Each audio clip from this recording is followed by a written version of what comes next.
Bro, then you have to have a spokesman. You have to have some sort of comms to constantly be pushing that, Mark. Because you may just be a person that you just may watch CNN.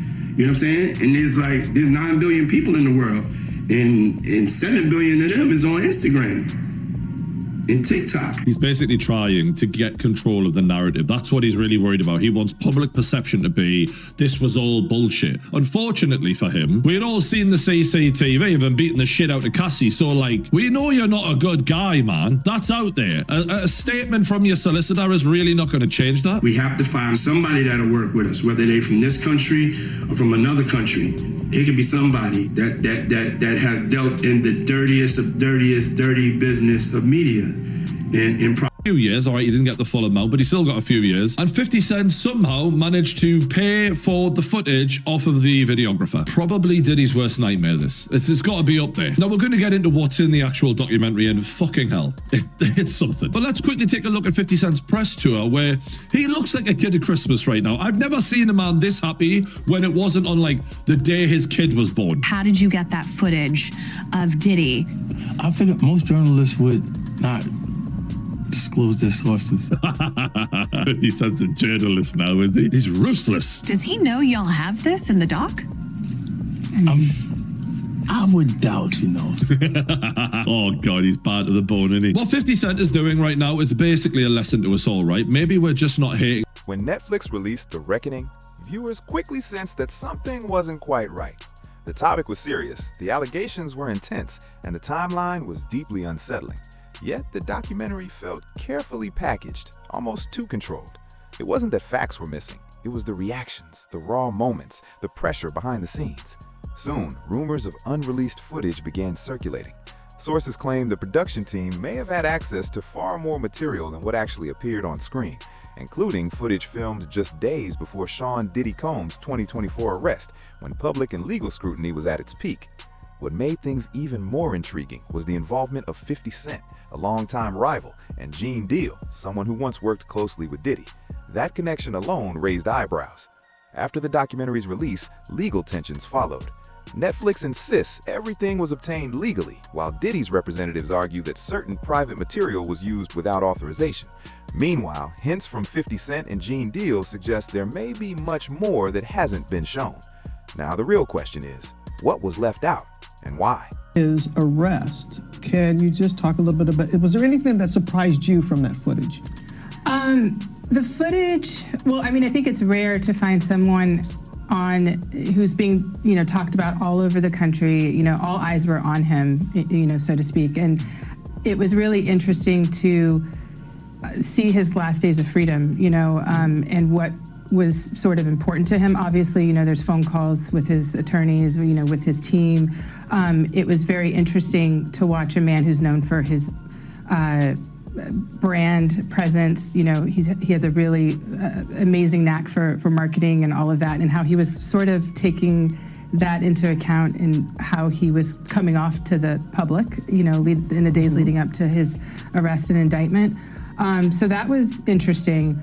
It was also just interesting to see how laid back he was at times. But, the footage also, in the footage, we also see how he's getting incoming, lawsuits are dropping, and to get his real-time perspective on that was sort of jaw-dropping when we first got our eyes on the footage. Was there anything that surprised you when you were watching the footage? No, that didn't surprise me at all. Because you've known him? Yes, yeah. Those behaviors, and I think it was surprising that he actually filmed it. He makes a lot of crazy decisions. I don't think it's working. I listened. I've been a superb client, as you said. I jumped on the plane. I'm coming to New York, but I'm just running around waiting for a shoe to drop. The most discussed footage reportedly focuses on the final days leading up to Diddy's September 2024 arrest. According to accounts circulating in media coverage, this was not someone unaware of the seriousness of the situation. It was someone who understood that legal pressure was mounting. Cameras were said to have followed him through meetings, phone calls, and private moments that were never expected to become public. One clip that has drawn particular attention allegedly shows Diddy in a hotel room speaking on speakerphone with his lead attorney. His tone is described as calm and controlled, but the conversation itself is portrayed as serious. In reported summaries of that exchange, he acknowledges that the legal situation was worsening. If accurate, that admission carried weight. It is important to note that these descriptions come from reports and commentary surrounding the documentary, not from officially released full footage. Still, the discussion around it has fueled speculation.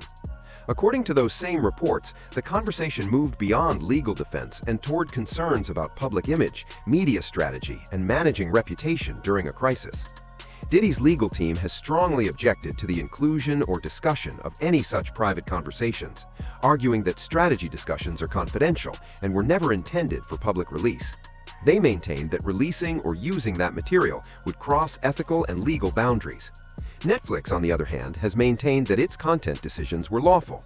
50 Cent has publicly disagreed with claims that any wrongdoing occurred in obtaining footage. What makes this alleged footage significant is not only what was reportedly said, but when it was recorded. It was before the arrest, before formal court proceedings, before any public courtroom appearances.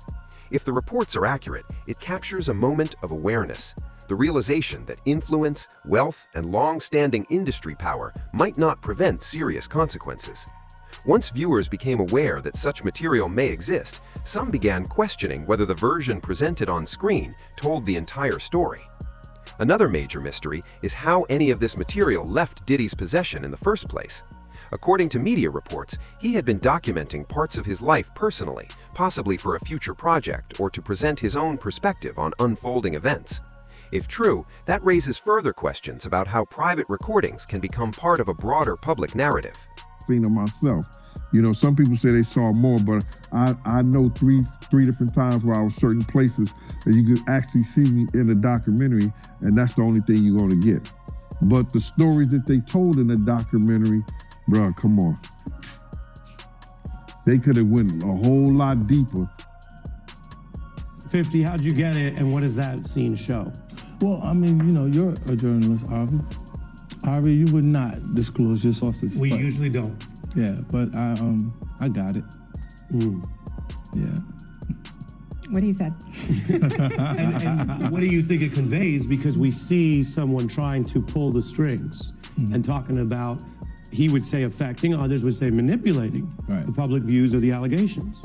I think that, you know, one big theme of the series is to go behind the scenes to really understand how brilliant you could say Sean Combs is at marketing, at owning his narrative, controlling the narrative at all times.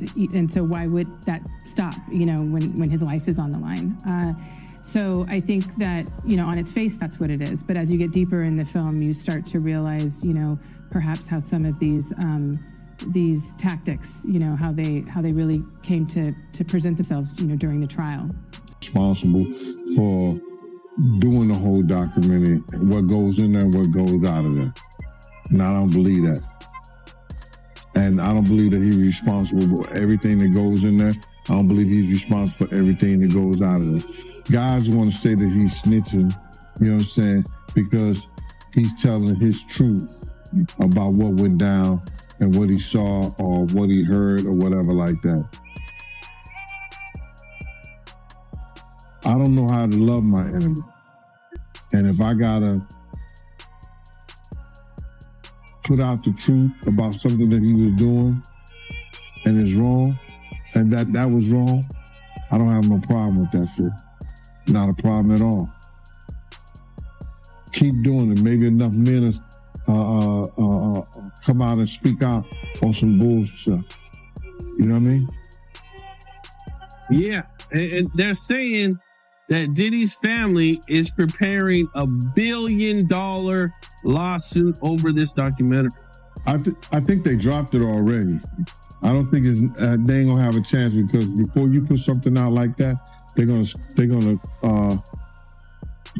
dot their I's and cross their T's. They're gonna make sure everything is in place. And if Puff had friends over there at Netflix, if it haven't came down, was it showing? If it haven't came down yet, they ain't got a leg to stand on. Yeah, you just made me think of something. I'm sure Netflix has a million lawyers, and I'm sure they have plenty of lawyers go over this thing to make sure it was airtight. Yes, sir. And they might probably even cut some stuff out that maybe they weren't even sure about. Just probably. Well, Gene, I appreciate you taking the time. Dope content as always. And I wish you luck, man. I know, man, you get on these interviews and they go crazy, man. Yeah, man, listen. A lot of people want to, come at me, and everybody want to find fault in 50, find fault in me, find fault in anybody who's speaking out against the evil that was been going on. But what about find fault from the person who did it? Find fault for the person who starved their artist. Find fault for the person who led an artist out there to lead to his death. Find fault in a person who set up the atmosphere for one of the greatest artists in hip hop to lose his life. You know what I'm saying? Find fault in a person that allegedly had a person sore in the middle of the night and they didn't want to be sore. Find fault in this individual who did all this crazy stuff to people instead of find fault in the people who's talking about it and letting you know about it. Though it was never stated publicly, Diddy's plan appeared to quietly fall apart behind the scenes. Contracts were reportedly left incomplete. Payments were said to be delayed. Trust began to weaken. And when trust weakens, recorded material can quickly become leverage. Some sources allege that videographers, uncertain about their legal standing and frustrated over unresolved agreements, eventually chose to sell the footage. That is where 50 Cent's production team was rumored to have entered the picture. 50 Cent has never confirmed those specific details, but he also has not directly denied being aware of what footage may exist. Instead, he responded in his own style. Cryptic social media posts, dark humor, and subtle hints suggesting he had seen material others had not. Whether intentional or not, the messaging created pressure, psychological pressure. Netflix has maintained that any footage involved was obtained legally. However, legal status does not automatically remove public discomfort, especially if the material allegedly shows a powerful figure during vulnerable or tense moments.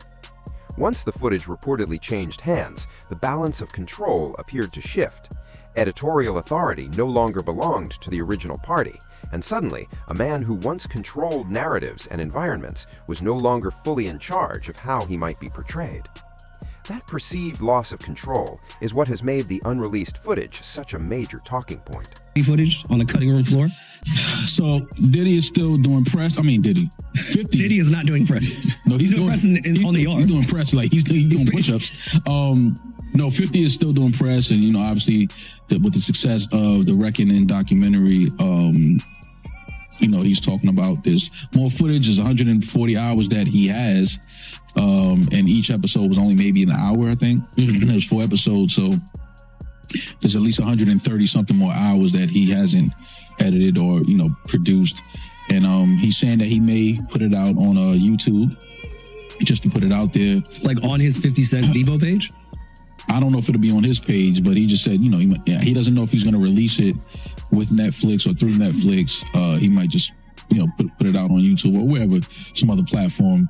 But the one thing that he said that was interesting is, he said, because you see people out here trying to, say, oh, the documentary can paint a narrative, this and the third. And his words were, if you see the rest of this footage, there will be no more, kind of like, oh, you can paint this narrative. It's pretty clear cut, the things that are being said in the documentary, the things that he still can't believe Puff, because he says that a lot, like he can't believe Puff actually recorded all of this. Yeah. But I mean, so why does 50 not put that, if it's that damning and that crazy, why not put it in the doc? I don't know why. I don't know why he didn't put it in the doc. Maybe, the stories, maybe he had more people that he would need to interview and sit down for the documentary to kind of go through those stories that are in there. It could be a number of reasons, but the fact that he has over 100 hours of footage of, personal footage and things like that leading up to the case, because the story is Puff felt like he was going to win the case. Yeah. And that this was going to be footage for his documentary that he would have released. Redemption. After the trial was done and things like that. So, the amount of things that he probably was recording, just going off of the fact that he felt like they were going to win the case. Yeah. And this is my footage and these guys aren't going to put it out. Yeah. Like, all the crazy we're going to take out. Right. But I mean, even I did see who I think was the director of what Diddy was trying to do had mentioned that he was on vacation or was out of town and had someone fill in for him. And that's the only footage that made it to the doc because that guy sold it. So maybe that director didn't pay the person to fill in, so he owned the footage and was able to give it away. But maybe all this other footage, 50 doesn't have permission to put out. Like, okay, he could have it, but the director's like, no, this is my footage. Like, you got the other because I had my mans fill in for me for 3 days, and he has that footage now. Right. So maybe that could be it. But I mean, I don't know. I feel like 50 is so petty that if it was that crazy, he would have just put this in the doc. But who knows? I don't even want to speculate what is on the 100 hours. Yeah. After Lil Rod telling me what was going on, I don't know if I want to see it visually. I mean, and for 50 to say the footage that's on there is it leaves no more room for people to kind of say, oh, the narratives are being created, it's false. For 50 to say that, I mean, we can only... This situation may extend beyond one individual. For legal representatives, the concern is often about precedent. If private recordings from high-profile figures can surface publicly, then carefully built reputations across the industry could face scrutiny. Industry observers have noted the restrained responses. Statements have been measured. Some former associates have chosen distance without detailed explanation. Silence in moments like this is not always confusion. Sometimes it reflects legal strategy. The concern may not be about public judgment alone. It may be about whether private conversations, discussions about media narratives, legal positioning, or reputation management were captured in ways never intended for public release. If such footage were ever released in full context, it could reshape more than one storyline. It could trigger wider conversations about transparency, influence, and accountability within powerful circles. At this stage, however, much remains speculative. No full archive has been publicly verified. This story is no longer only about a documentary. It centers on who shapes narratives when influence is challenged. Cameras are often used to protect public image, but in certain situations, those same cameras can raise new questions about what was happening behind the scenes. The documentary was incredible, man. Shout out to 50, man, but I know you and 50, I got something going on, man. Indeed. So originally, when I heard about the reckoning of Sean Diddy Combs documentary that was produced by 50 Cent, I wasn't going to watch it. And I wasn't going to watch it because, quite frankly, I had grown a little tired of the Diddy case. I had followed it, I had studied it, I had researched it. And at this point, the man was sentenced to 50 months in jail, I believe the time was that the feds gave him. There really wasn't much left to talk about. Everything had already been put out there, all the hours of testimony, hundreds of hours of court proceedings. There was nothing else to talk about as far as I was concerned. And then people kept texting me. They said, Dr. Umar, you got to see this, you got to see this, you got to see this. So one night, I can't go to sleep. And I decided to go ahead and watch it. And I watched all the episodes. I will say that it appeared to be very well researched from the point of view that 50 Cent wanted to portray. I don't think it was balanced in that you didn't hear anything positive at all about the man, when in fact, despite the horrendous things, which cannot be excused at all, I still think it would have been a little bit more credible if it was a little bit more balanced. But with that being said, the documentary was done. And after watching it, well, the first thing I'm going to say is 50 Cent does a good job with documentaries. putting the fact that I did not appreciate a black man kicking another black man who's already down, putting that to the side, he did a good job with the documentary. Like, I could see 50 Cent doing more of these. Now, I was on a stream here in Philly a couple weeks ago with a young brother, and the question came up, and I said that, in my opinion, watching that documentary was an exercise in self-hatred, because it was. Whenever black people tear down black people, especially when they've already been torn down, it's self-hate, because we never show that energy with no other community. We have been done wrong so much and so often by Caucasians, and yet we never do a documentary on them. Do you realize, Art, there hasn't been a single documentary done on the police who have unalived all of these innocent, unarmed black people? Where's the documentary on the police officer who killed Tamir Rice? Where's the documentary on the police officers who murdered Breonna Taylor? Where's the documentary on the police officers who murdered Sonia Mancy or Sandra Bland or Freddie Gray or Philando Castile or Alton Sterling or